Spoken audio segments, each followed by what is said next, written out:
Welcome, everyone, to the March 2nd, 2022 Economic Development Commission. And what I'd like to do is call to order and start with a Pledge of Allegiance. Frank, would you help us along with that? Okay.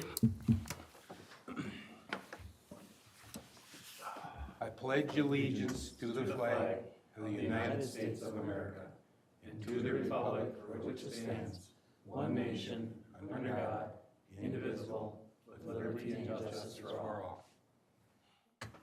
Thanks, Frank. Roll call is, we're a little light here today. So, let's see, Jeff is here. Gary's here, Frank is here, Aaron is here, Holly's here. Andy, of course, is here, thank gosh. We're good to go, and we have our liaison from the City Council. Thank you. We have the approval of minutes from last month. Is there any questions in regards to that? Can I have a motion to approve? Severson, I'll move approval of the minutes from the February 2nd meeting, last month's meeting. We get a second? I'll second that. All right. All in favor? Aye. I think that was unanimous. At this point, we can, I think, move right to the management reports. And Andy, would you like to take over at this point? Yes, thank you, Mr. Chair. This is an item we first discussed at the last meeting, which was the kicking off of a new revised business retention, expansion, and attraction program. That is something that's been identified in the comp plan as a key goal for the city to, make sure we're supporting existing businesses out there and know what their needs are, connecting them with, connecting them with various resources, either that the city can provide or at the other sources like the county or at deed. So we've been working to put this together. One thing is a key piece through every time we got last time at the EDC and at the council meeting is follow-up. Follow-up is really important as part of this, and making sure we have some structure in there that we're not just popping in and not getting value out of it for the businesses or not being able to get value out of it for the city.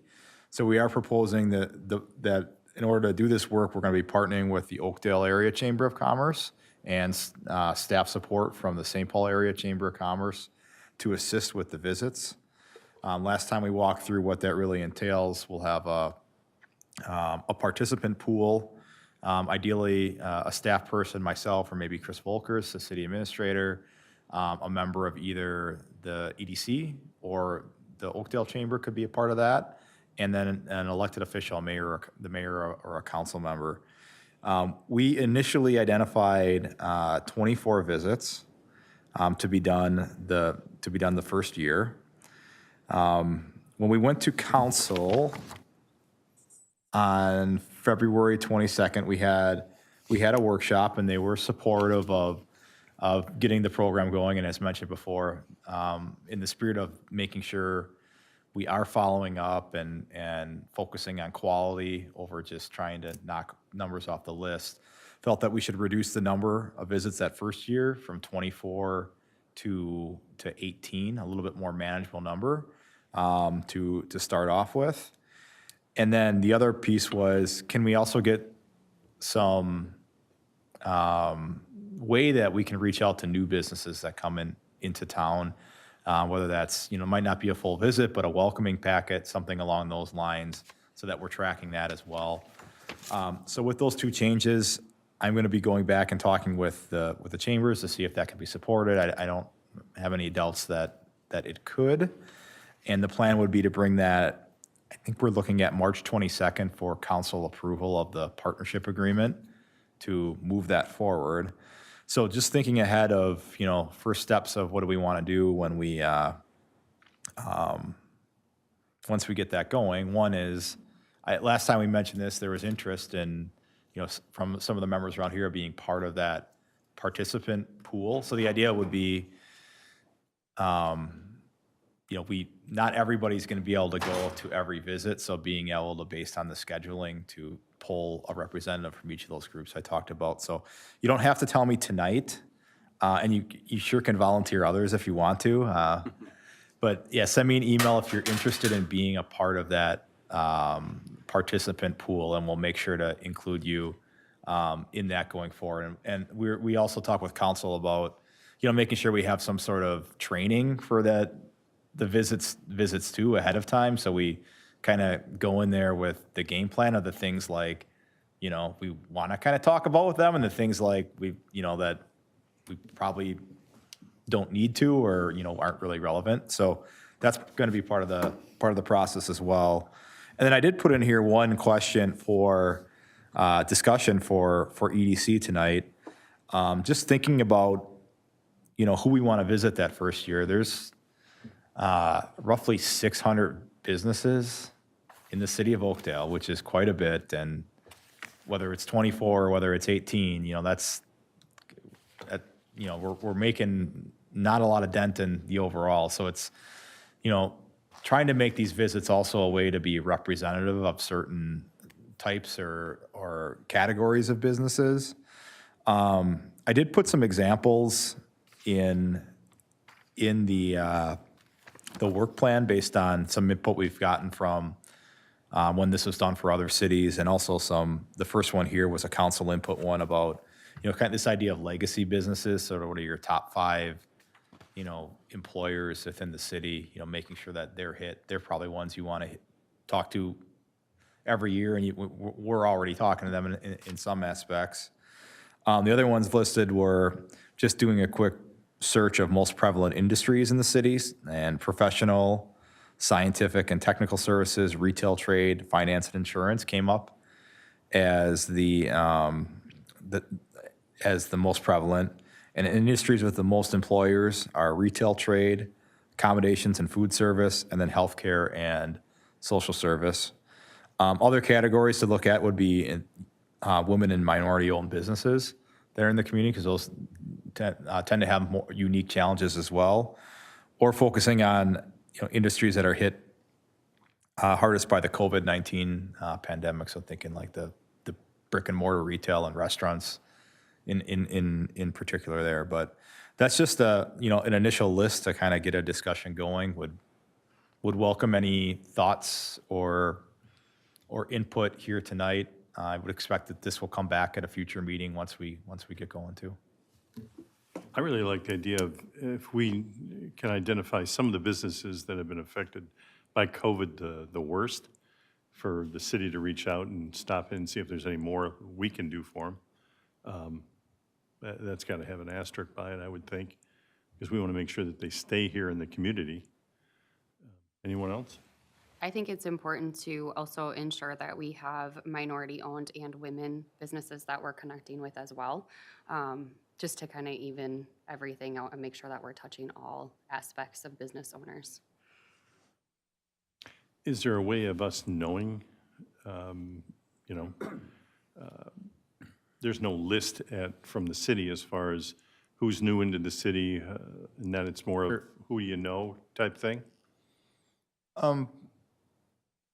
There are some databases or lists we have internally as far as women or minority owned. I mean, some of that might just have to be by knowledge of who we know in the community, but there are programs that a lot of you can apply for as a small business entity, and different programs that you're eligible for being a business that's owned by a person of color. So I'm guessing when we start talking with the chambers, they're going to have some resources there and some knowledge just to point us in the right direction. But if there's any, again, too, if there's specific businesses too, or names or that, you can feel free to send them my way too, and we can work on that as well. Yeah. And Andy has got a very much an open door policy, so if you've got other businesses that you think should be visited or that, please let him know. He'll get them on the list, and we will knock on their door, I'm sure, in the future. Yeah, if not this year, then, it could be part of a future one, depending, if we've got 4 restaurants, maybe we send the invites out to 2 of them and we, one of them only works out or something like that. I think probably at one of the chamber board meetings, we'll probably try to have a top 10 or something. Yeah, And I we'll- think, We'll blend that with the EDC and the St. Paul Chamber and make sure it all makes sense. On that note, the lady barber next door to me had KMSP, Channel 9 was over there visiting her, and it was on TV last night and this morning. Did you see it? I did not see You it. didn't see it? Okay, so, it was a lady, a minority business owner, and it was, I didn't see it. I missed it too. It was on at oddball times, I guess. But anyway, KST, or MP, was it Channel 9? Channel 9 was out there, interviewed her, and it was on last night on the news, and it was on this morning. I missed it. Missed it all, so. What was were the they? topic? Yeah, what were they About, talking? I'm sorry, minority people in business. Okay. And she started this business on her own, and she's doing pretty well. I'm thinking she's doing very, very well. And So, you- yeah, it you was- must have helped it's her out Black right away History- then. I did, of course. I taught her everything she knows, but no.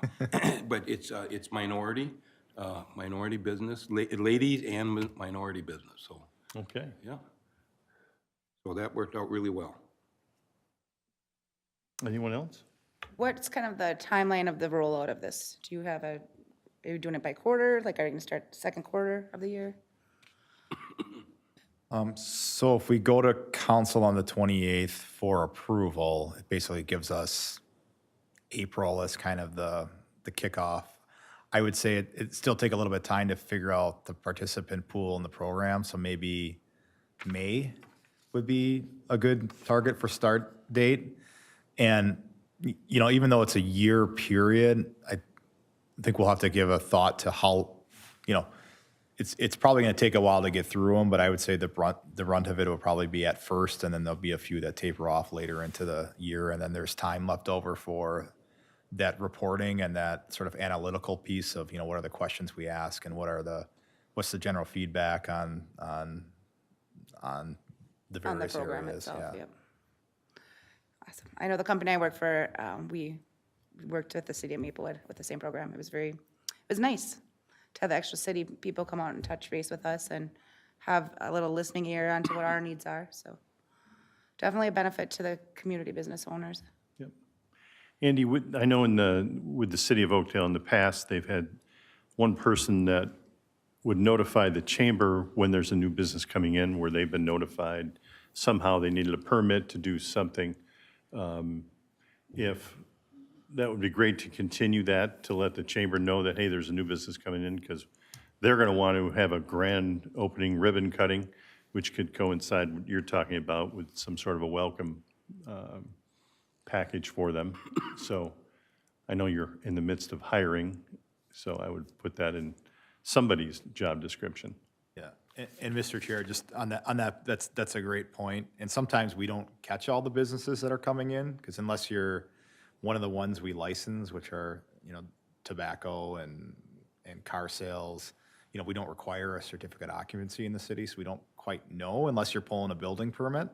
Or sometimes when the utility switches over, that's when we find out. So I think it can be helpful too, because it can be a two-way street, because sometimes the chamber gets new members come in, and that's how we know that there's a new business. But we're going to work internally to see if we can figure out a better process to know when there's new businesses, so that we can welcome them into the city. And they do have to, if you're a new business, you do need a fire inspection, and you do need, and part of that is the fire department needs access to your space in case of an emergency, so they don't have to break the door down per se. So good suggestion.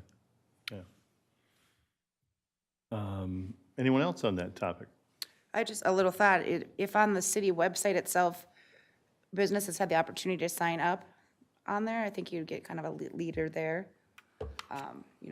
Sign up if you're a business in the city of Oakdale, and that might be a way to, a listing of all the city businesses.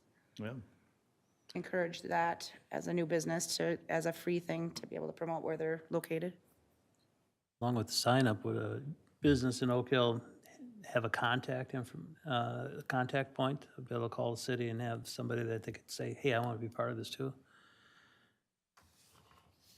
Yeah, and I'll say right now, our website is in the process of being migrated to a new platform. We just had the communication manager, I don't want to steal your update later, but it started this week, and so that'll be one of the things too, is updating the website and, you know, getting on there what we want on there from the economic development point. I have a question, and I apologize I wasn't here last month. Read through this, and are there any funds designated for this, or is it really just assistance? You know, because it alludes to assistance, but it doesn't say specifically what. Yeah, Commissioner, there are funds associated with it out of the community development professional services budget. It's roughly $15,000 was for the 24 visits, and that includes all the, you know, organizing of the participant pool, the packets, scheduling the meetings, attending the meetings, I reporting, and don't all mean that, I meant assistance to businesses in need that. Oh, yeah, sorry. You know, we have had some loan programs that the city has done in the past for businesses, but mostly right now, our stuff would be pointing them to other resources at the county or at DEED or at the state. Like the county's open to business programs, a great one. It offers like free seminars and training opportunities, and they access their own grant funds.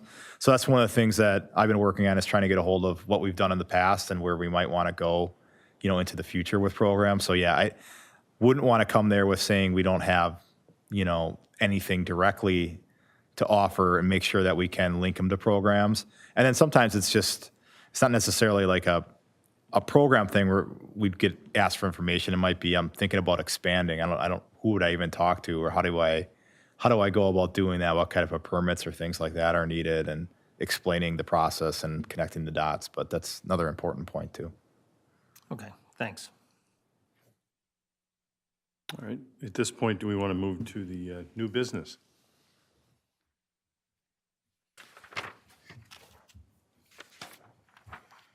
Mr. Chair, we've got just a quick update on the field visits for you. Okay. So last time we talked about potential either field visits to sites that are under construction or recently developed. I do have, just got back today from Michael Larson at Slumberland Forefront, and I've got some dates for within the next couple weeks for some tours. I'm trying to think of the best way. We have a pretty good group here, but not everyone. We would invite council as well. I can give out the dates now, and then what I could do is send out, you guys, does everybody use like a doodle pool? Is that something that works well, or? Frank is all over that. Yeah, Frank. Oh, yeah. All right, how about I give, got that how one about down cold. I'll give you the dates right now, and you can jot them down, and then I don't want to take up all the time, you know, talking through dates, but, so there's the 8th at 2 PM, which is, you know, next Tuesday Talking already. March. We're talking March. There's the 11th, so that would be Friday. Thursday? No, Friday. It's a Friday. Okay. At 10 a.m. or at 2 p.m. And then it'd be the other option's the 14th at 3 p.m.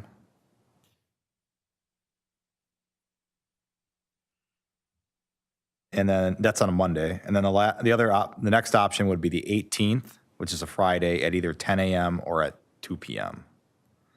And I know we're kind of getting into people's spring break calendars too.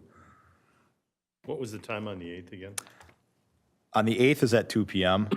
I think that one might be a little bit of a stretch to turn around, but if it happens to work for everybody, we can make it work. What type of attendance are you expecting, Andrew? Like a counted by, like how many people you think you'd like? Would you call successful?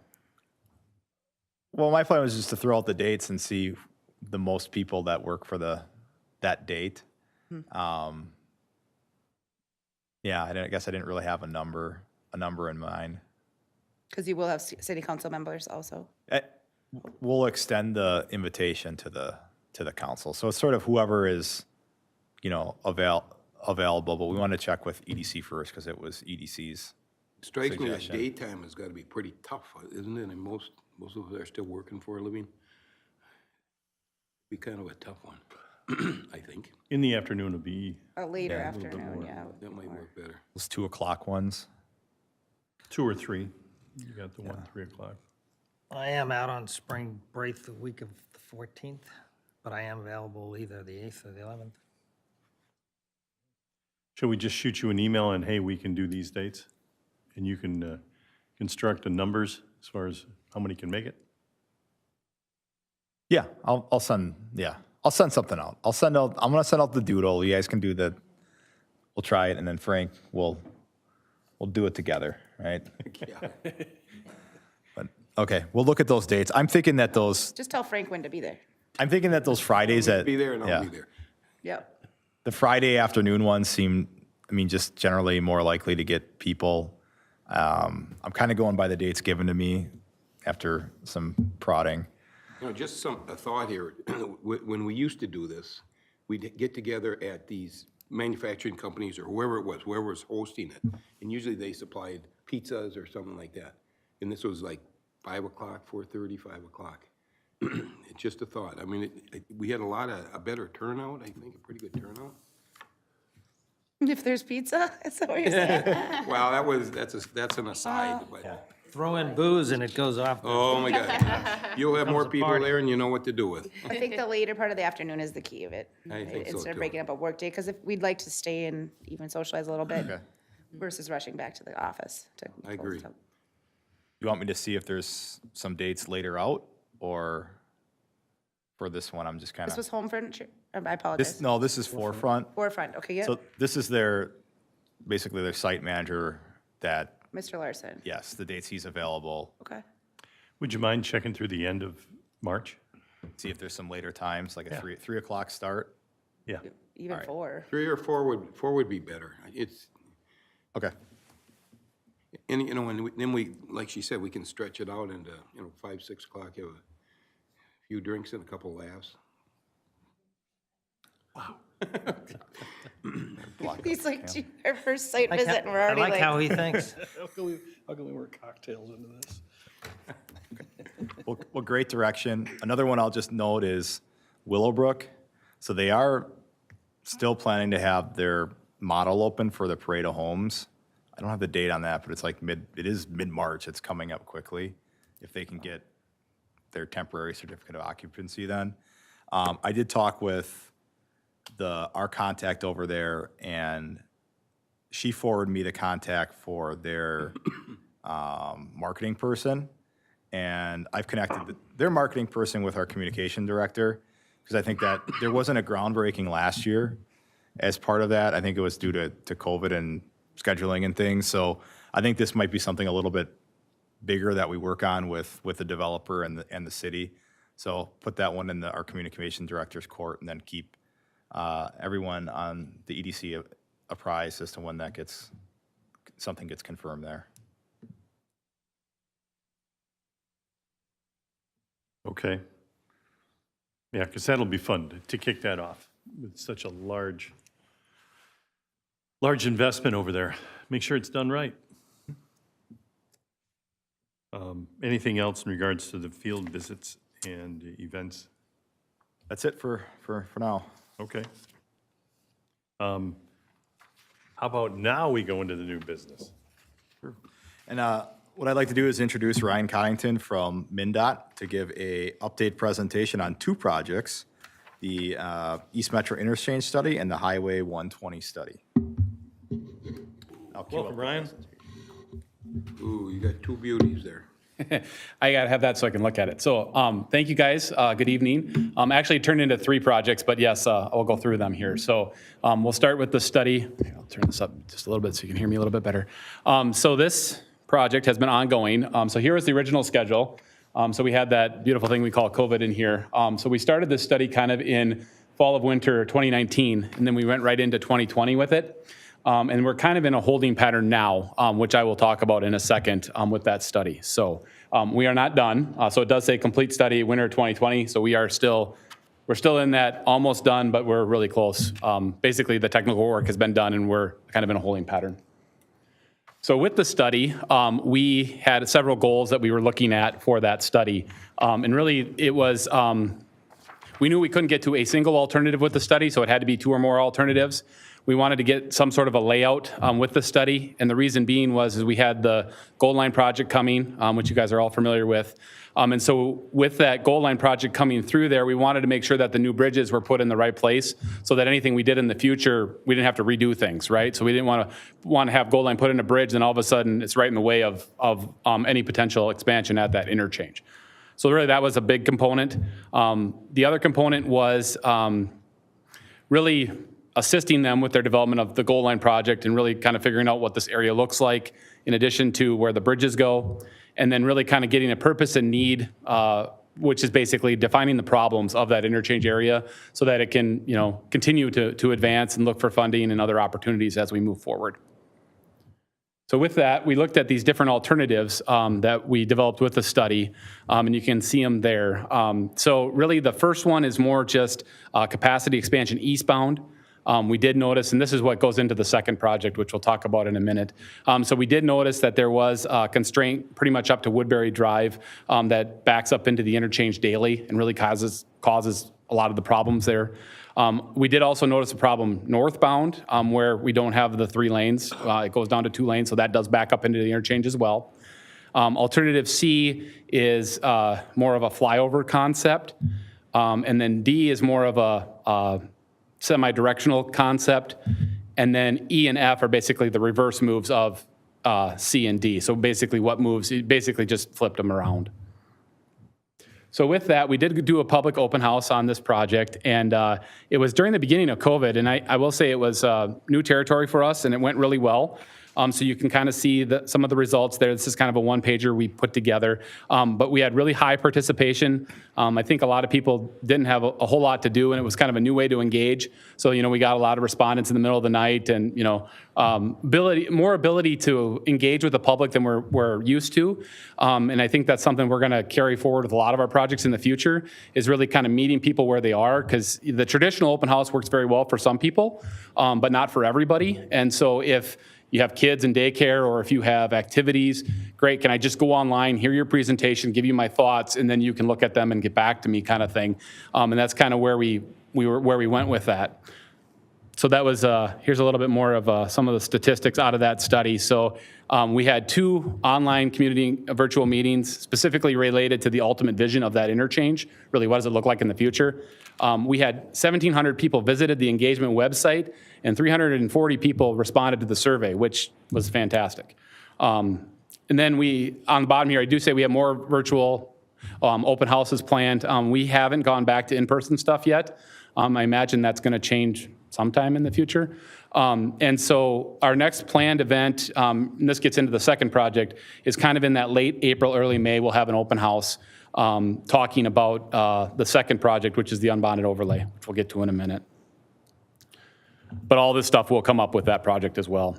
So here's the second project. So as I said, the 2 are very related. So we have an unbonded overlay planned on 94.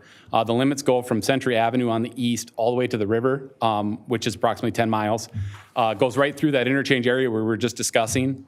And so as we were developing this project, it was fortuitous we had the study going on because we knew that we had that eastbound capacity constraint. And so what we did is we applied for freight money. There's a special pot of money that we applied for, and we were successful in getting that. So there will be some capacity improvements with this project. I know it's kind of just phase 1, but it should help the interchange area quite a bit. And so with that, kind of the scope of this unbonded overlay, here's kind of the big ticket items we're doing. Really it's oh, I didn't advance that. I am so sorry. There we go. Okay, I'm out of practice, so yes. So that is completely my fault. I'm looking at the screen. You guys are looking at the same thing. All right, so my apologies to the audience and to you guys, that is my fault. So we are doing a 9-inch unbonded concrete overlay. And so we are also doing a 4-inch 4-inch mill and overlay on Hudson Road, which is a frontage road that we own. And we're going to add a bikeable shoulder onto that road, so there will be a bike and ped improvement. Then this bullet, the eastbound 94 Ox Lane from the interchange to Woodbury Drive, that's the freight grant. That'll be a extra lane that we're adding. With that, when we add that into the project, that drives the need for, we had to look at both noise and air quality as part of the environmental process. So with that, we had a process. There will be 2 noise walls installed, one in Oakdale and one in Lake Elmo. There will be ADA improvements at the top of the ramps, and as we replace things, it's pretty standard for stuff that we do. We will What is a 9-inch unbonded concrete overlay? think of it as new pavement. So basically what we're going to do is very similar to what we did on the other project we just got done with in Oakdale. What happens is we put an additional layer of concrete on top of the road. So basically you're getting a long-term pavement improvement is what you're getting. Okay. So they say it's unbonded because there's no interface between the existing pavement and the new pavement. So we're going to take 9 inches of concrete and put it over the top of the existing pavement. So it's a long-term big investment for us. It's a roughly $120 million project we're doing in this area. So it'll be good for a long time. Sorry, I should have started with that. I know that's kind of engineering language. We are doing some replacement of ponds, and then we are replacing a culvert. Well, one of the big ones is that goes into Battle Creek Lake that crosses the road there. So we're in discussions with the watershed. The watershed would like to possibly upsize that, and so we're engaging the city with their part of that pipe. So how does that all interface? So that's ongoing. And Tanner's Lake is going to be fine? No, so it's all part of that. It's all connected to the system, right? And so they're not looking at what the watershed is looking at is they're not going to bring the improvement online yet. There's more that needs to be done, but they see it as an opportunity because we're rebuilding 94. We can get the pipe underneath 94 and then we can connect it in the future. So they're trying to jump on that, upsize it to what they're looking at for that long-term flood mitigation project that they're looking at. So with the DNR, are those 2 lakes connected right now? Yes. They are? Yep. Okay. Yeah, it's through a stormwater system, not directly, but yes, they are. So the water flows from one to the other, and so that's why the watershed is looking at potentially upsizing that pipe so that then it's there for the future to give that flood protection that they're looking for. Yeah. So that's ongoing. That hasn't been resolved yet. Signing replacement, that's pretty standard. As we bring up the pavement, we got to fix the signs because now our pavement's higher. And we're doing lighting as well. We are doing a intelligent work zone for construction. So with this project, we're putting in new detectors because obviously we're affecting all the detectors. So there will be signs out there that'll tell you how long the delay is as you get through the work zone.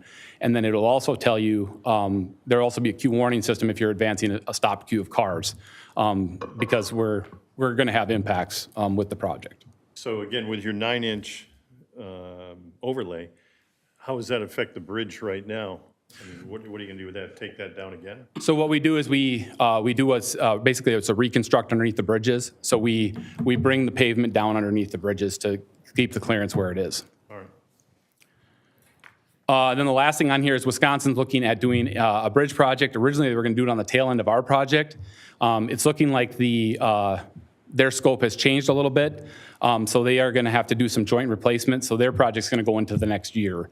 So it's another year of impact for folks, but it's a better product that they're looking at doing a longer term fix. And that's a separate project. That's totally with Wisconsin. All right, so the big thing is the construction schedule here and what's the impacts that everybody's going to have here. And so we're working towards starting this project in July of this year. And so really what that's going to look like is setting up the work zone. Really not a lot of work. Well, there's a lot of work, but it's not going to look like, it's not going to be the big impacts this first year. So it'll be from Woodbury Drive to the river. They have to reinforce the shoulder because the shoulder isn't strong enough to handle the traffic. So there'll be a long-term lane closure just on eastbound 94. That's what the queue warning system's for, basically from Woodbury Drive to the river. Then we come back in 23 and then that's when we do the Woodbury Drive to the river section. And then in 24, we do the section from Century Avenue to Woodbury Drive. And I got a slide here that'll demonstrate that a little bit better for you guys. So here's kind of a nice little picture for you. This kind of breaks at Woodbury Drive. So the orange is the part we'll be doing in 2023, and we'll have 2 lanes in each direction, both eastbound and westbound.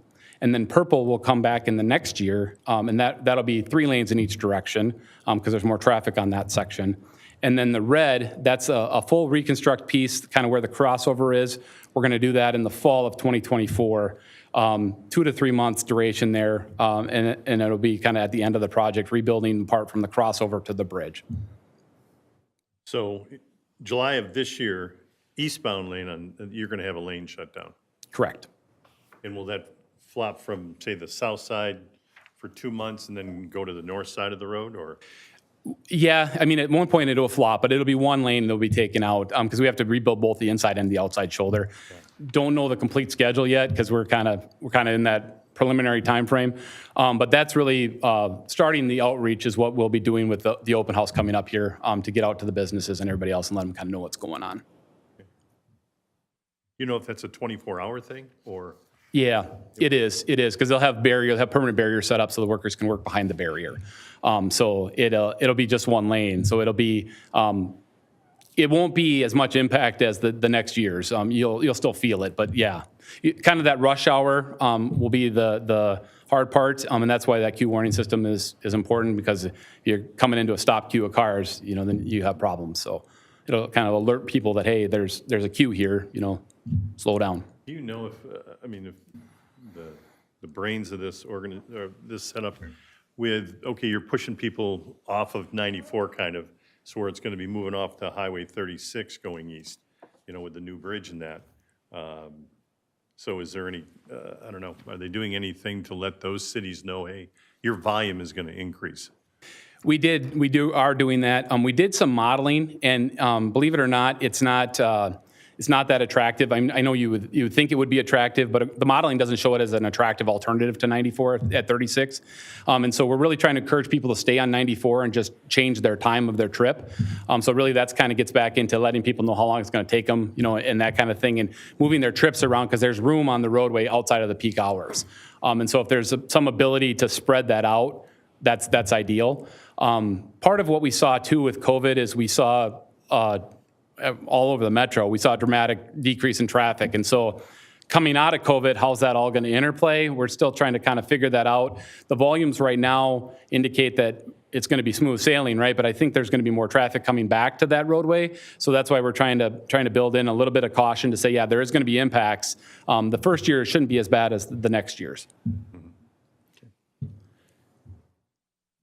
Okay, so then that gets into here. So this is just kind of a diagram of the actual freight lane, which is exciting because it'll really make things better. So as you guys know, it's kind of hard to see here, but the ramp from northbound 494 to eastbound 94, it's 2 lanes up to a point, and then it necks down to a single lane. We did that with the last project. So this project will take that and make it 2 lanes the whole way, and then carry that lane all the way over to Radio Drive, where there'll be a 2-lane exit, and then the 1 lane will continue all the way over to Woodbury Drive. So that's kind of how it'll all go together. So then this is just talking about the noise walls here.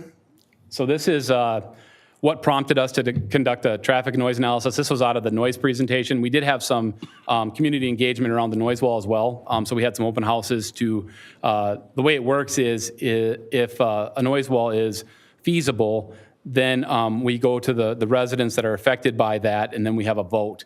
And then they really decide whether the noise wall goes in or out. And in this case, it was voted in. And so that decision to add capacity on 94 from the system interchange over to Woodbury Drive, since it's a capacity addition, drove us to do the noise analysis, which then determined that these 2 noise walls were feasible. So here's where they are going in. So the first one is right by those apartments. So I have another picture here in a minute. And I didn't advance that again. So there you go. So there they are. So the one is kind of in Oakdale there. And then the other one is over in Lake Elmo. So this is the apartment building here. It's Ashwood Ponds and Woodlands Point. And the purple line kind of indicates where the noise wall will be. And then this is just kind of a view of what it'll look like. It's our pretty standard wood wall with wood planking. And there is some opportunity, I mean, we cover the cost of the basic noise wall, so there is a little bit of opportunity for some battens or some other things that could be covered in that cost. We did hear from the city that they didn't want to do anything, any increased cost, because if you wanted to do anything aesthetically different or increase that, like some people put different patterns on the wall or that, we did hear from the city that wasn't an interest. They were just kind of interested in the basic cost of the wall because that's covered. Anything additional would be more money. I'm just curious, how effective is a noise wall? Is it, I mean, I'm sure you studied it to death. Yeah. How effective is it? Yeah, I'm not the noise expert by any means. We do have people that study that. I would say it's very effective for those first kind of rows of homes that are directly affected by the noise wall. And the further you get away from it, it bounces and then it keeps going, right? So the further you are away from it, it's not as effective. But directly behind it, yes, it's very effective. Okay. So has anybody ever looked at putting noise walls on 694 North? I mean, that's so much residential right there, going by 15th Street and north of that. Yeah, so that gets into the two different programs we have. So if there's a new project, which is the case here, where there's new capacity or new roadway, then it's evaluated. If it's an existing noise wall, there's a long list, and we do like one project a year. So that has come up in the past, and it is on the list, and it does, you know, it's one of those things where the state isn't responsible to pay for it, unless it's a new project. So if there was ever any capacity added to that roadway, yeah, that would definitely be looked at that time. Well, isn't new capacity to all these roads constant every year? I mean, more population coming into the metro area, so it just in itself, it's more cars on the road. Right, we haven't added capacity to that road in a long time. So we did a maintenance project on it to resurface it. That's not new capacity. New capacity is additional lanes of pavement. So like we're doing here where we got that auxiliary lane for 2 miles. Those kind of improvements. So if there was ever a need to put that third lane in all the way up to Highway 5 or wherever, that's when you would look at that. But it's been 2 lanes since a long time. Yeah. So that's the new program, and then there's the existing program where I said they do like one a year, and the funding, there's just not a lot of funding for that program. And so they solicit the cities, and then they go through and they evaluate those, and then they kind of, I know they're on the list. I think they're just down the list quite a ways. It's a long list, let's just say that. So that's the update for the 94 project and the study. Is there any further questions, or you want me just to go right into 120? Carry on, I'm hearing? Okay. Yeah. All right, so with the 120 study, we are in kind of phase 1 of the Pell. And so what does that mean? So really what we're doing is we are looking at what are the problems on 120, and how do we develop a vision for the future of the corridor? And so really we're kind of in that what are the problems and what are the needs kind of stage. So the limits for the Pell, we went from 94 to the south up to 694 to the north. Now we have heard there is some desire to go even further to the north to include the Century College piece. The Century College piece was previously included in a 2012 study where we looked at that piece, and we kind of developed an alternative with 2 roundabouts and discussions with the college and other folks in that area. We really saw that the way we saw it when we developed this study was we kind of had a plan for that area, and everybody kind of agreed with the plan, so we wanted to look at the part that we didn't have a plan for, to be perfectly frank. And so now we're hearing that maybe we should include that in the next phase. So there's 5 main steps in a Pell, and a Pell is kind of a unique thing. It's a more formal process than our typical study process. And so first you look for the reason for a Pell, then you define the corridor problems, and then after that, then you get into the alternatives, and you evaluate the alternatives, and then you have the study report. So we're kind of in this part 2, and it does take a long time. And I know it's taken a long time, but that's really because of all the additional involvement we've had with people, and also with the involvement with FHWA. So bringing the federal highways along in the process does lengthen out the process, but then it helps us on the back end as we try to get the alternatives implemented. So then this kind of gets into identifying after the study, right? We have to identify funding. Then we have to do some more environmental outreach and design, and then we can get into constructing the projects. So what did we find? And so what we found from the initial public survey and the discussion boards were accommodations for bike and peds was huge. We've had a couple of really unfortunate crashes, a couple of fatalities along this road, and that are directly related to not having bike and pedestrian facilities. Addressing traffic flow and safety issues at key intersections was also a big point. And then updated added turning and passing lanes kind of fell off a little bit. And then width of the road, more consistent, safer speed limits, safer way to enter and exit businesses, and improved road conditions.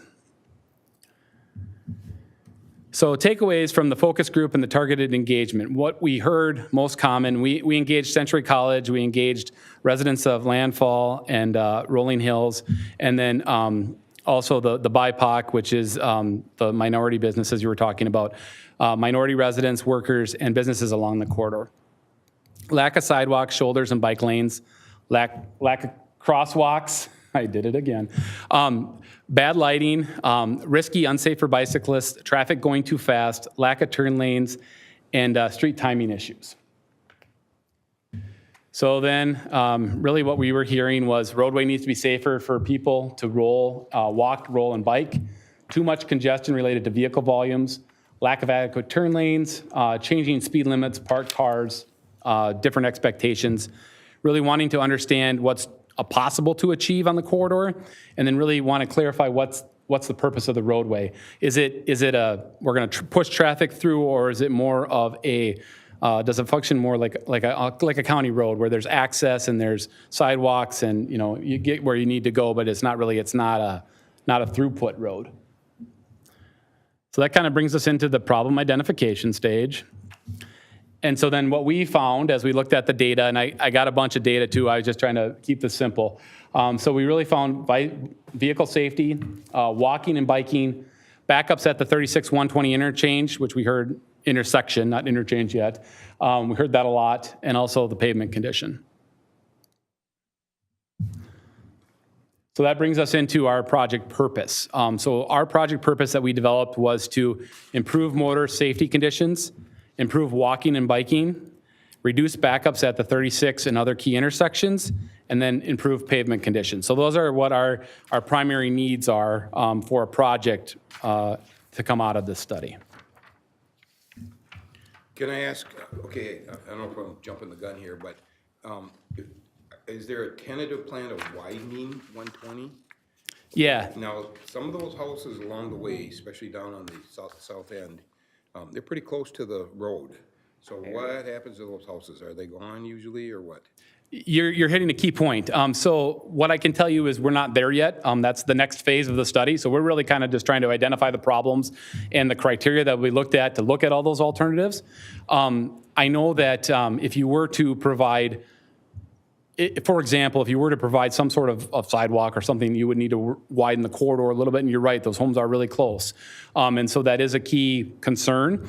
And so it's really trying to fit all that stuff in that, and that's gonna all get into, what does this section look like and all that stuff. What I can tell you is from our looking at the problems and looking at the data, and I'll get into kind of the survey after the study, we really didn't get the feedback that 120 is really a throughput kind of road, right? We saw it more as a getting from here to there. There really wasn't a lot of people traveling 120 from north to south.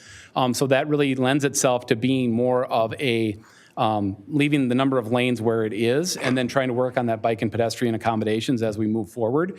We really didn't see it trending towards an expansion, into like a 4-lane divided or a 4-lane undivided or any of that type of thing is what the data was showing us. What good would it do to put in a street like that without widening it and make it accessible more so that you can get from point A to point B faster? So is that the point of it, really? Well, there's other ways to do it, right? So that it all gets into the solutions, all into the what ifs. So a lot of it could be access management. So if you clean up some of the access and you don't allow everybody to get on wherever, that's leading to a lot of confusion, and you can clear some of that up and make it more standardized. That can lead to some more throughput. If you look at some different intersection alternatives, maybe it's roundabouts, maybe it's some other things, maybe it's longer turn lanes. There's other things you can do to improve throughput through intersections besides just adding number of lanes, right? So it's maybe it's reassigning those lanes into different components. So maybe you, for example, maybe you put one of those center turn lanes in, and then you reduce the actual footprint because you have a center turn lane in that people can share then, or those types of things, right? So that kind of gets all into that. But yeah, the overall point is more the mobility across intersections, the mobility along the corridor is important. We're just not seeing it north to south from, like, if you get on at 694 going all the way down to 94, we're just not seeing there's many people doing that. I think, Frank, we've got to take into account, in the city of Oakdale, you've got two major commerce roads, which would be 10th Street and 120, where there's a lot of businesses on 120, but yet you have a mixture of residential. So Old residential too. yeah, your challenge is going to be, we don't want to affect the commerce that's going to be going on 120 because it's a lifeline for a lot of people in the city of Oakdale. And if you could pull it off to where you still got great bike lanes and where it's safe for people to actually walk down the street and get something to eat, that type of thing, that'd be great. So look forward to seeing what comes back of that. And I will say we have a really good coalition going right now with a lot of the local officials that are meeting somewhat frequently. And so Commissioner Karslowski with Washington County has been kind of championing that a little bit, along with Senator Uyghur. And so really looking at what Stan likes to talk about is how do you both support those businesses and encourage maybe some new growth as well along the corridor, and looking at those opportunities to maybe modernize the roadway. And I think the terminology he keeps using with me is a smart corridor with maybe some new technology and some new things to try and make it better and look at that. And I don't necessarily know what that means yet, but again, that's more into the next phase of things. But it's good that we're meeting as a group and we're talking and we're engaged that way, so that the more funding we can bring to the table, the more partners we can bring to things, the quicker things are going to happen and the better things are going to be. So I know this corridor is, it's county line road. Correct. So not only is you got Washington, you got Ramsey County, then you got cities, you got North St. Paul, Maplewood on one side, you got Oakdale on the other side. How is all this playing together? How are the people working together? We've been working together very well, but you are expressing the challenges that I've been facing over the last year. But yeah, it's you're right. There's multiple different parties. It is also a turnback candidate for the state, so that is kind of one of the momentums for us is if we can get a project that really, if we solve the problem, right, and we get exactly what you're talking about, which would be awesome, then there's a possibility that it would get turned back to the county, either Washington or Ramsey, depending on, they have an agreement. And then, you're going to get a better level of service out of the road once we get out of there. Because unfortunately with the state, we prioritize things and 120 doesn't reach the same priority as like 94, the previous project. And so it doesn't get the same level of attention as it would with a county. And so that's really that jurisdictional transfer really is a key component to once we figure out what it looks like and how do we get that project delivered as we move forward. All right, so then how are we going to evaluate this, or how are we going to see what's working, right? Or as we move into this next phase, what do we do? And so we broke this into segments. And so you can see there's the segments there. And those are real kind of preliminary. Those could change as we move into the next phase, but really getting the FHWA buy-in and getting their buy-off, we have to have kind of a plan of what we're going to look at and a plan of where do we start. And so this is kind of where we're starting. So those are the segments that we broke up. And so then this is kind of our evaluation criteria. And so I know it's kind of small there, but this is the first brush of really kind of trying to, we have a couple different levels of screening. So this is the first one to kind of take them and kind of whittle them down a little bit. So we're looking at vehicle safety, walking and biking, congestion of the 120-36 intersection, I said it again, pavement condition, infrastructure condition, EJ components, that's environmental justice, utilities, right-of-way, and storm sewer. So these are kind of high-level criteria to kind of break these alternatives down. So once we get them kind of sorted into that what it does is it kind of takes the ones that aren't very realistic and kind of gets them out of the way so we don't have to carry those through. So then we get into the second level of criteria. So we get more detailed into pavement condition, vehicle safety. The first ones are kind of yes, no, and then we kind of get into the details here. And then some of the additional things we look at is transit. How does it interplay with the new Gold Line or with their future vision of how they want transit to work? Cost effectiveness. Does it affect parks? Does it have some contaminated materials? How does it interplay with water resources? Cultural resources, threatened and endangered species, noise, and visual quality. So there's a lot of things we look at. And so we were, after this last open house, which Andy mentioned we had just the last meeting you guys had, we did ask if we hit it, right? If we wanted to know, really what we wanted to know after the open house, which was very well attended by the way, too, I should have had that in here. We had about 100 people at that, 130, I think, signed on to that open house live. We did tape the open house, and then we had it on our website for future viewing. I did get quite a few calls of people that wanted to view it and interact with it, which was fantastic. And so what we did after that is we took a survey and we said, did we hit it? Did we cover what you were thinking? Is it really, are we along the same lines that you guys are? And you can see, so strongly agree, neutral, disagree, strongly disagree. Questions are kind of hard to read there, but really it's vehicle safety, and that we got the agree. Walking and biking, we got the agree. Congestion, we got the agree. Pavement condition, I mean, we did just to have a utility project, but I know 120 is not in the greatest shape, so that one kind of surprised me a little bit. And then the last one here was congestion and ease of using the roadway, which that one we didn't get quite as strongly agree, but it's still there. So really, I think what we heard from the open house is we're on the right track, along with the elected officials meeting. And I think what we heard is it's taking a while, which it is. I won't tell you it's not. And that they're excited for the next phase. They're excited to see where this goes and really get into those solutions. I think a lot of people will tell you, yeah, we know there's problems on 120. What are you going to do about it? How are you going to solve those problems? You're just telling me there's a problem, and that's the phase of the study we're at, unfortunately.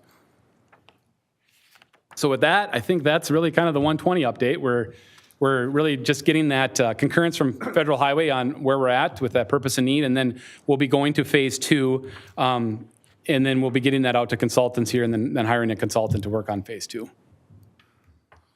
So what do you think for a timetable that the first shovel would hit in 6 years, 5, 3? A lot comes back to funding, and a lot comes back to what happens with some of the legislative priorities and some of the other things that are going on. I think it's, like I said, we had that utility project that just happened, you guys are all aware of, so that did really kind of help push it down the road a little bit, because it was kind of the pavement was pretty bad, and so then it does buy us a little bit more time, but something's gonna have to happen in that time frame you're talking about. Excuse me. So anytime in the next 6 years? I would think so, yeah, and I don't know what that looks like, right? I mean, if it's, is it the big project with everything we're talking about? I don't know, right? I mean, a lot comes back to if we can coalesce around that vision and work together as all, like you mentioned, all the different parties and really pulling in the same direction, then possibly, right? Or is it just a maintenance project to, figure it out some more? It's really up in the air at this point, because there's a lot of unknowns yet, so we just got to keep trying to figure out what that vision looks like and then keep working towards that. So if the people of Oakdale, city of Oakdale or whoever, want to kind of push this forward, who do they get in touch with? Stan or? I would start talking to your city council and your mayor, and then the mayor, and obviously then it keeps going up, right? So it's just keeping those conversations open and keep engaging, right? Because I mean that's the only way things are going to get done, and I think working together with everybody, I think it's going to be, and I hear a lot of desire to do something on 120. So I think there is really good momentum. And so, yeah, I think it's really those, just continuing to have those conversations. Right now, 3M is pretty well shut down. And I understand that, I think March 30th or someplace along the line, they're going to open it up again. And boy, the traffic on that road 120 is just disastrous. It's just horrible. And it's gonna get worse, I'm sure. Yeah, they're a major traffic driver, that is for certain. Yeah. Any other questions? What does PEL stand for? So it's a planning environmental linkage study is what the technical terminology is. And what it allows us to do, and it's a new process in Minnesota, and that's part of the reason why it's taking a little bit longer, is we bring the feds along in the planning process, right? So a lot of times, and I don't know how much of this you guys have been exposed to, but sometimes we'll have a project and we'll be running, right? And we'll get a concept, and then all of a sudden a bunch of money gets to the project, and then we invite the feds, the Federal Highway Administration, I shouldn't just say feds, Federal Highway Administration into the meeting, and they'll say, well, what else did you look at? Or did you evaluate this? And so then what happens is we wind up going back to the beginning and reevaluating a lot of the same ground we've gone over before, which winds up costing us a lot of time and money. And so the idea behind this process is to bring them along in the early stages of planning so that then when you get to that purpose and need, let's say, then that, once they get concurrence on that, then everybody agrees on that, then we don't have to go back and revisit stuff. And so it's supposed to help on the back end to get things going faster and expedite that to get projects going. Thank you. That's a lot of layers of bureaucracy is what it is. Yeah. It is. Wow. Yes, Andy. Mr. Chair, I just have one question, observation. I'm just looking through, and there's a couple slides in purpose and need where we reference improving motorist safety conditions, and then a level 1 criteria there is vehicle safety, and level 2 criteria vehicle safety. When I read that, it just strikes out to me like the concern is with safety that a lot of the questions have come back are pedestrian safety as well. I know when you focus on, if you were to look at this core, I haven't looked at the data yet, but you'll see that there's a lot of, there's vehicle-to-vehicle crashes, but vehicle-to-pedestrian crashes is significant, including fatalities and one that's very, very recent.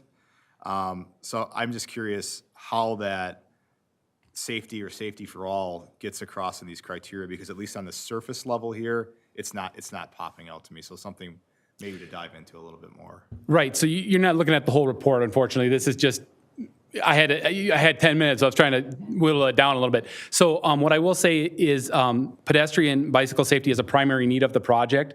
So that gets it to a higher criteria, but it's how do you evaluate that, right? And so we can evaluate vehicle safety pretty easily with different crash reduction factors and those kind of things. And the pedestrian safety is either it's there or it's not, right? Is there accommodations there or is there not? Is there a trail? Is there a sidewalk or is there not one? And so it gets into the primary need. So yes, it is covered extensively. It's just, it doesn't pop there. It pops more in the report. Yeah, just something to consider, because I know if you focus a lot on the vehicle, solutions might be, well, let's take things out of the clear zone so vehicles have a better view. Well, you've taken things out of that clear zone. Now vehicle speeds are faster again, overposted, and it's not, and it's counterproductive. So just, yeah, something that in future presentations might want to elaborate a little bit more on. Yeah, and if you look at the level 1 evaluation on that slide again, it's walking and biking is number 2, and it says, will potential vision remove barriers to walking and biking? So it's really, are you removing the barriers are you putting something in there to help them get along that corridor? So yeah, it is there. It's just, it's much more detailed in the report. Thank you. Just one more question on our bridge, the 94, 694, 494. It seems like in the last 20 years, it's always been under construction. It's always been worked on. So you're saying in the next 2 years, it's going to be worked on again? Not specifically the bridge itself. Underneath the bridge, yes. Okay. And so This bridge right now is good for, a long time. oh, okay. Yeah, we just did it. So I know. yeah. That was done before and done before. I get it. Yeah. So it's a long-term improvement. It was a bridge replacement that we did. We were originally looking at a redeck and we went to a replacement, so it is a long-term fix. That's what I can tell you. As far as number of years, I don't know. It's hard to say. The bridge itself will work with what we're looking at for the semi-directional ramp. If you were to put a new interchange type in there, sure, you'd have to replace it. But yeah, it's pretty much long-term at this point, I would say. And then, one other thing I should mention is when we will have to close down the loops in order to work on underneath the bridge for the interchange area. And so we're going to go back to the traffic staging we did on the previous project where we did the 10th and Tamarack, those direct turnarounds. So that'll be coming back as well. We got a lot of good feedback from folks that it worked pretty well. So just to mention that as well, we are looking at trying to minimize the impact. Okay. Welcome to Oakdale. Ryan, good job. Thank you. Any other thing, Andy, with this? Nope, that's it. Thanks for letting me put my transportation old hat on for a moment. And if you guys want a future update at any time, I'm more than willing to come back, as we get closer to the project, or if, hey, we have some business impacts we want you to look at, or anything that's going on with the 94 project, you got my contact information, more than willing to stop by. I've got one question. Back on the 120 and 36 interchange. I'm wondering what can really be done with this project, because I'm thinking ahead, far ahead to, as the interchanges or stoplights on 36 are being removed. Well, that's a big one right there. How do those two different projects interplay with each other? So it is the last signal within the Beltway. I will say that. There is a long-term vision of an interchange there. There was an interchange study that was done when we did the Hadley interchange. It was looked at with Hadley. There was a concept that was developed at that time for that interchange. It didn't get down to the level of detail whether the intersection was pretty much like a tight diamond. Excuse me if that makes sense. It was kind of, we're trying to save the DNR walking bridge. And so the ramps kind of fit there, and then we brought 36 down a level, similar to what we did with the previous project. And so as the Pell study moves forward, what that allows us to do is really kind of develop those environmental criteria and hopefully help spearhead that project. A lot of what we heard from the local officials is kind of, local elected officials, I should say, is they wanted to kind of focus on that project because they kind of see a need there, and they see kind of agreement on what needs to be done there. But what I will say is it's a very hefty price tag project. And so what's the timing of that? Anybody's guess. I mean, it really gets back into funding and whether there's some successful grants that can be done through the state or any of that kind of thing. So yeah, I think the actual planning process can help bring that along. It helps draw attention to it. It helps give you a lot of data that there is problems there, which we all have experienced. So, All right. That's all I have. Great. That's the last interchange to the west, but you still have the last few along the east right prior to Wisconsin. There's no plan. Yeah. Osgood and. Correct. Inside the Beltway. So the Beltway runs, it's the big ring. Yeah, so within the Beltway, it's the last signal that's there. So there's a lot of attention to that signal because it is kind of the last one there. And with Hadley getting done and now Manning getting done, it kind of, it starts drawing attention to itself. I will say that the hard part is it is a big sticker item, and it is, it's going to be a little bit of a challenge to get it in there. Yeah, and I don't see those lights over in Stillwater changing anytime soon. No, I would A agree. lot of commerce over there. It's really not too bad, though. I mean, they have those lights timed that you pretty well can keep going. It's okay. I can live with it. Well, Frank's endorsed it, so we're I okay. endorse it, so we're good. Thanks, everybody. Thank you again. Thanks. Andy, shall we move to the commissioner updates? Is that the way you wanted to do that? So let's start down to the right. What we'll do is go around through any commissioner updates at this time. I have no updates. Holly? My update would be to the Oakdale Chamber of Commerce. Our meets every first Thursday of the month. Tomorrow we're at Oak Marsh. I do have a couple of spots open. Someone like to join. We do have a cool motivational speaker planned, and a couple spots open, so come on over. Okay. 11:30. None for me. Pass it on. I just want to say I appreciate the action with BRENA. It's nice to see something in that direction, so pleased with that. Good deal. No updates from me. Can you believe I don't have anything either? It must be Ash Wednesday. I don't have anything. Of course, I've just got a few, but there's the business here in Oakdale, the Borough, opened up, I think it was last week. And looks like I went in and looked around and wow, you could get lost in there for a while. And to be able to throw an axe and it be legal, okay, you can't go wrong. But again, and then with Holly, with the chamber tomorrow, you're all welcome. So with that, we'll go to the council liaison. I just like saying that. I'll try to be quick because I know this has been a long meeting for everyone. I'm Councilmember Colleen Swedberg. I'm filling in as requested by Councilmember Olson. She's not feeling well, so she asked me to step in. So that's why I'm here. Being here. But just two quick updates. One is, as Andy alluded, we've got a new communications manager. You all know her, Lori Poldovic. Oh, Yeah, really? she's back. Yes, yeah, she was on city council for like over 18 years, I think. So we want to welcome her back. Yeah, so What's the title? a communications manager. So she took over for Melissa, Yes, for Alyssa. Alyssa, sorry. Yeah, Melissa Clark. yep. Oh, okay. Yep. Frank, you Yep. didn't know this? Oh, She started, I think yesterday or the day before. I think it was She yesterday. live in the Wasn't it West yesterday? Metro? Did she moved, right? Did she? Or- Yeah, but she's on staff, so she doesn't have to live here. I get But, that, yeah. but I think she is, in fact, I know she's interested in moving back.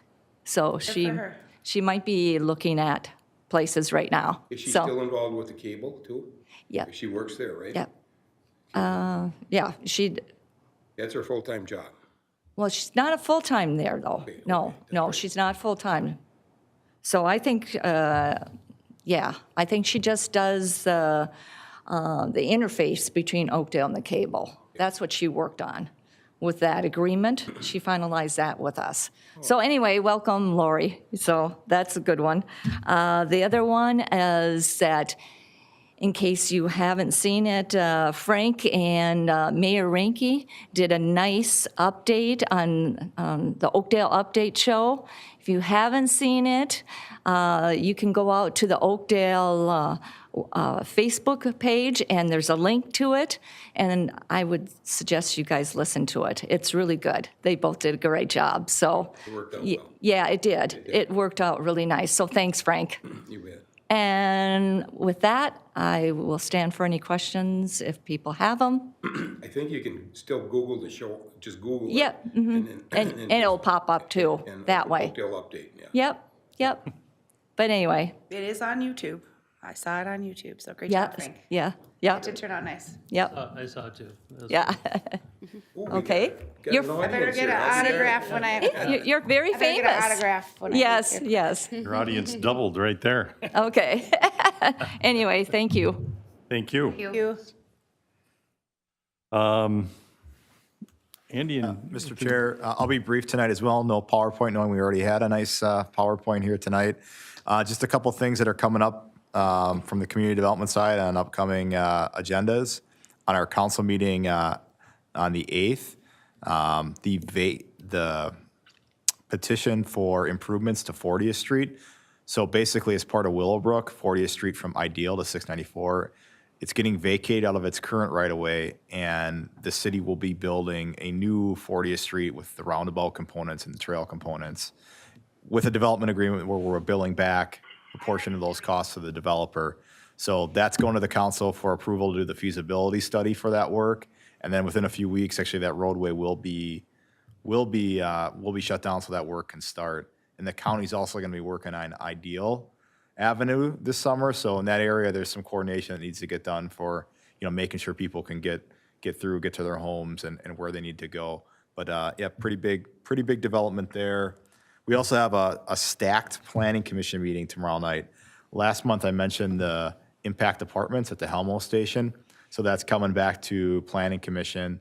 They had some outstanding issues with compliance with noise ordinance and traffic study. And I think at a staff level, we're comfortable. We've worked through them that the project can work, it can fit, the traffic can flow. There's a couple turn lane modifications on that to get that ready. There's also a new church proposal coming into town. It's at the southeast corner of Hamlet and Stillwater Boulevard.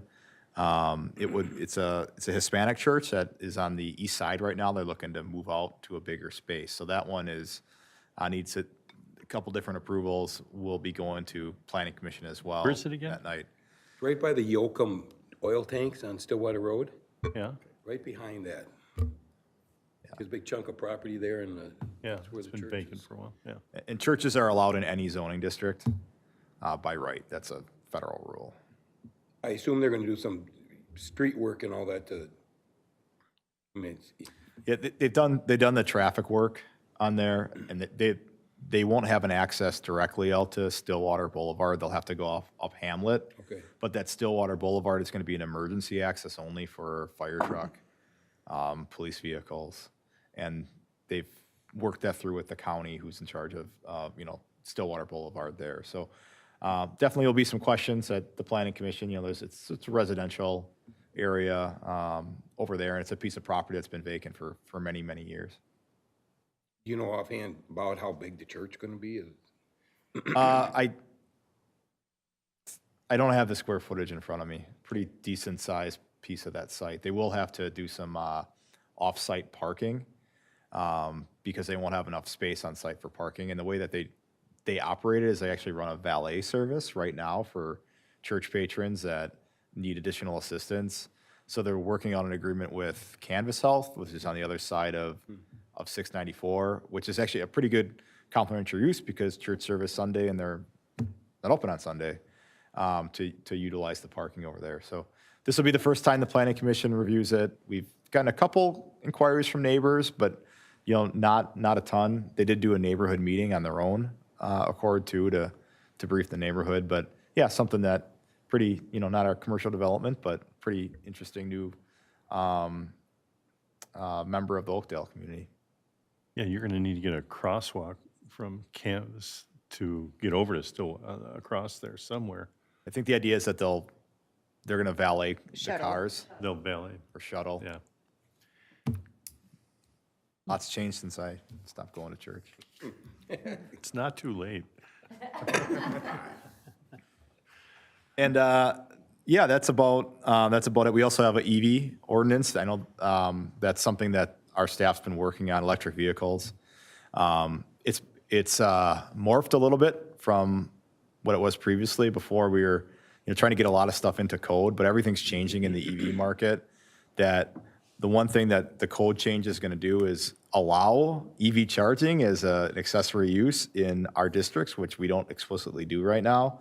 And then the rest will be referencing a guidance document, kind of like we do with street design standards for EVs that can be updated from time to time to talk about placement, where the charger should be, recommended amount of EV stalls, like per commercial building. But all those guidelines won't be mandatory either. There'll be something that when a developer comes in and looks, just like the other guidelines we're able to give to them. And yeah, that's it for the update. Those EV stations, who funds them? I mean, it's not pay per use, right? I mean, if you got an EV, you can just plug in and it's free. Is that correct? Or is that model changing? Do you know? I think it depends on where most EV do charge. Yep, they do. Do they? Some, yeah, Swipe your card. Yeah. So like Hy-Vee, do they charge? they do charge. They do, okay. And there's different kinds. I There's understand it's pretty expensive to put one of those things in. It's not cheap. Yeah, there's high voltage and sort of low voltage type charge, the one that you can charge overnight. So like if you're in an apartment building, low voltage are probably the type that you're looking for. And then, these superchargers, as they call them, are the Hy-Vee ones, the more expensive ones. Well, Hy-Vee's got this little twirly thing up there. Isn't that making the electricity or? The wind, I mean, it's like a windmill. Yeah, windmill. a little bit. Doesn't that? That's for create- little cars, Frank, real little Oh, that's cars. for any car. Okay, That's branding. They'll also be, I think I mentioned this before, but they'll be, Hy-Vee is going to be doing their drive-up service out there. That should be starting construction really soon, where basically, they call it Hy-Vee aisles, where it's like a little building structure outside. Instead of parking the parking lot and getting on your app, you pull up into the queue line, and they'll give you a slot of when your groceries are ready, and they'll bring it out. So kind of a new, modern approach to grocery shopping. That's where they got the trailer right now. It's been out there a while, right? In that Yeah, on section. the Yeah. On the the east side. of the- west side. I think the Maplewood one's already doing that. Yep, the old Rainbow, is Yeah. the new Hy-Vee, and, yep. Yeah, you don't even have to go in the grocery store anymore. Don't get to go visit your butcher. What is That's this not even word? fun. I like going to the I grocery like it. store. I love going to the grocery store. I go like 5 Yeah, days a week. It's like a nice walk around and, My MBA See people program. Andy, anything else? Have time to do Maybe all of just those briefly, things. there's also on the planning commission, and this was discussed at council, a temporary patio license ordinance, Temporary what? patio. temporary outdoor patio ordinance. So basically, this was popular during COVID of, businesses being able to expand out into the outdoor area, but we've actually seen some demand even for businesses that have a seasonal nature, and then some still with people aren't comfortable, dining indoors quite yet. So the council's looking at for 2022 doing this as a demonstration to allow temporary outdoor patios by license. So we're going to get the planning commission's input on that on Thursday, and then we're going to talk about a little bit more with city council next week. And that's all I had for my update. All right. Any questions for Andy? Okay, need a motion to adjourn. Motion to adjourn. I'll second it. All in favor? Aye. Aye.